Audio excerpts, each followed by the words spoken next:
আসামের ডিব্রুগড়ে নয়, রাজ্যেই আবেদনকারীদের কাছ থেকে পরীক্ষা নেওয়ার ব্যবস্থা করতে হবে। এই দাবিতে বৃহস্পতিবার ত্রিপুরা রাজ্য সমবায় ব্যাংকের সদর কার্যালয়ে কর্তৃপক্ষের কাছে স্মারকলিপি জমা দিল যুব কংগ্রেস।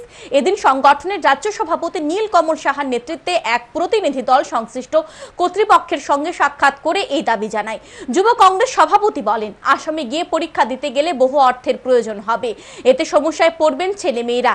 পাশাপাশি তারা দাবি জানায় পিআরটিসি বাধ্যতামূলক করার। উল্লেখ্য, ত্রিপুরা স্টেট কোঅপারেটিভ ব্যাংকে 155 জন বিভিন্ন পদে লোক নিয়োগ করার জন্য বিজ্ঞপ্তি জারি করা হয়েছে।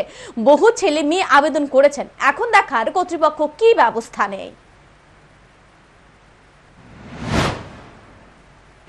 আমাদের প্রশ্ন যে কেন ত্রিপুরার ছেলেরা এখানে পরীক্ষা না দিয়ে এত পয়সা খরচা করে তারা ওইখানে যাওয়াটা তাদের জন্য সম্ভব না। আমরা সংবাদ মাধ্যমে পড়েছি যে একটা ছেলের সেখানে গিয়ে দুদিন থাকতে হবে, আসা যাওয়ার খরচা মিলিয়ে মোটামুটি 10 থেকে 15 হাজার টাকা খরচা। আমাদের দাবি হচ্ছে অতি সত্বর যাতে সেই সেন্টারটাকে পাল্টিয়ে ত্রিপুরা রাজ্যে সেই সেন্টারটা পরীক্ষার সেন্টারটা করা হয়।